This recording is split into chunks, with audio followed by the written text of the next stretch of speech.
Jason Cole didn't go looking for trouble. At 42, the former Army mechanic had learned to keep his head down, work with his hands, and trust no one. His life was simple now: quiet days fixing up trucks at his one-man shop off Route 17 in North Carolina, quiet nights watching over his teenage daughter Lily. But all that shattered the second he noticed that busted Uhaul truck sitting crooked off the gravel road just beyond the tree line. At first, he thought nothing of it. Stolen U-Hauls weren't rare around there. People lifted them, stripped them, dumped them. But something about this one was different. It wasn't stripped. The back lock was still sealed tight. And every time Jason passed it on his way to work, a chill crawled up his neck like a whisper he couldn't ignore. By day 3, it hadn't moved. No cops. No tow truck. Just sitting there like a sealed box begging to be opened. Jason waited until sundown, then grabbed his bolt cutters. The lock snapped off with a hard twist, and the moment he swung those doors open, the air inside didn't just stink of mold and diesel, it reeked of something worse. Forgotten. Rushed. Wrong. Inside was a baby carrier, empty, dusty, straps cut. A crumpled pink blanket in the corner with what looked like old blood on it. 2 large duffel bags stuffed with cash, tens, maybe hundreds of thousands. But it was the thing taped to the inner wall of the truck that made Jason's chest seize. A photograph. Of her.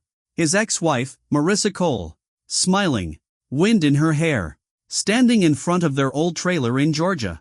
And across the photo, scrawled in red ink, "She never should have asked questions." Jason staggered back like he'd been punched. Because Marissa had disappeared 9 years ago. Back then, the cops said she ran off. Said women vanish every day. Maybe she cracked under pressure. Maybe she found someone else. But Jason never believed that. She was a nurse, strong-willed, sharp. Before she vanished, she started asking questions about a youth rehab nonprofit that had come to her hospital offering to sponsor underprivileged kids. Something didn't sit right with her.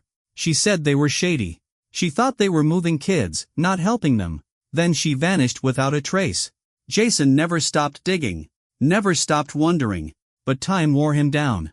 Raising Lily alone, scraping for rent, and hearing people say she just left. He swallowed it all. But now, this truck. This photo. This blood. This cash. This wasn't over. Jason didn't call the police. He knew they'd dismiss him. They always had. Instead, he called Eric Martinez, an old army buddy who now worked cybersecurity in Atlanta. Eric owed him a favor. Within an hour, Eric traced the last GPS ping from the truck's onboard tracker, buried under layers of fake IDs. The last known location? A warehouse lot near Jacksonville, Florida, just 48 hours ago. Jason's hands trembled as he pulled the burner phone he found from the floor of the truck. One message. Just one. Drop confirmed. Keep her quiet until the handoff. Truck 2 en route. Jason's heart dropped. This wasn't over. Someone else was in another truck. Alive. And being moved. He stuffed the cash and phone in his gun safe. Told Lily he had to handle a job out of state. Then he drove south all night. The Jacksonville lot was half abandoned. Dirt lots, rusted chain link, and broken lights flickering like ghosts. Jason scoped it out from across the street. 3 trucks sat inside. Only one had recent tire tracks. He waited until nightfall. When he broke into the cab, there was nothing in the front. But in the back, he found fresh bedding. Syringe wrappers. Empty Gatorade bottles. And long black hairs tangled in the sheets. Not Marissa's. Her sister. Kara. Jason's mind spun. Kara had also vanished. 5 years ago. The family thought she'd left town, gotten into drugs. But no. She'd been hunting the same truth Marissa had. And now Jason knew they'd taken her too. This wasn't random. It was a system. A pipeline. And he'd just broken it wide open. Jason couldn't trust anyone. He drove across town to a cheap motel and paid cash. Eric called him while he was loading his Glock.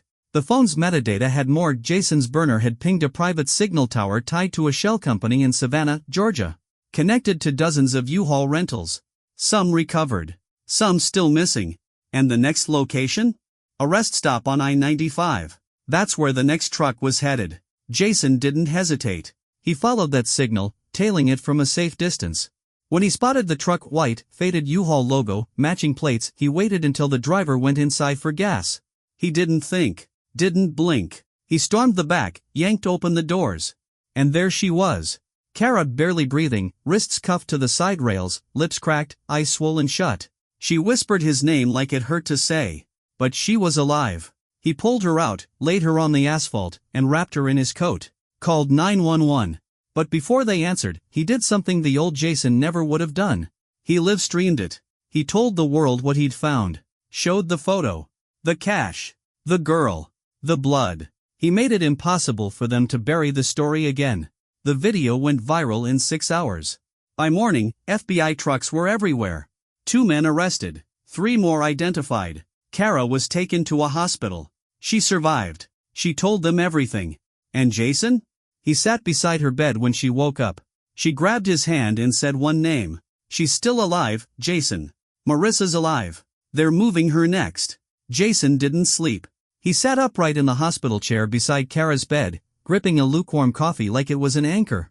Kara's voice was weak, her words slurred from sedation, but her eyes, those eyes burned with the same defiance Marissa once carried. She wasn't broken. She was fighting. And what she whispered before slipping back into sleep hit Jason harder than any roadside ambush. They're moving Marissa next. Tomorrow night. Northbound. Trucks tagged L52. Eric confirmed it. There was indeed a truck marked L52, scheduled for a midnight pickup at a secure lot in South Carolina. It had just been rented under a fake ID linked to one of the men arrested. Jason didn't hesitate. He left the hospital without telling anyone. No goodbyes. No press. Just his loaded Glock, a gas tank full, and rage that had been waiting 9 years for a direction. The lot was fenced and silent when Jason got there. Midnight. Moon high, fog rolling off the asphalt like smoke. He parked down the road, used the woods to sneak in, and spotted the truck. L52. Idling. Rear doors locked. Driver waiting in the cab, texting someone. Jason moved fast. Pulled the driver from the door like he was nothing. The guy swung. Jason dropped him with one punch to the throat and zip-tied his hands behind his back with a cable he found in the trunk. Then he opened the back. For a moment, he saw nothing. Just darkness and cold air and the faint hum of refrigeration. Then, a movement. Slow. Barely a shift. Tucked in the back, under emergency blankets and plastic crates, was a woman. Pale. Silent. And then, she turned. And whispered, "Jason?" "Marissa." Her hair was shorter. Her face thinner. But those eyes. God, those eyes. She couldn't even sit up. She reached out like she wasn't sure he was real. "I knew you'd find me," she breathed, and Jason almost fell to his knees. He lifted her into his arms. She was skin and bone, trembling. She smelled like plastic and diesel and iron. But she was alive. And she was finally free. Marissa had been held in hidden medical facilities, transported in Uhauls retrofitted for sedated passengers. They moved people up and down the East Coast, constantly rotating routes. She tried to escape twice. Both times, they punished her. But she remembered everything. She gave Jason names. Drop points. Doctors. Even one sheriff from Savannah who'd covered for them. Jason didn't go to the FBI this time. He went to a reporter. The same one who picked up his live stream of Kara. Within 48 hours, every major outlet had the story. They used Jason's footage. Marissa's statement. Kara's testimony. 7 arrests followed. 2 underground facilities shut down. 4 victims recovered. And Jason, just a mechanic, just a dad, was hailed as a hero. But he didn't care about that.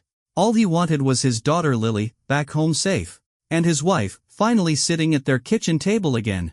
Marissa held Lily like she'd never let go.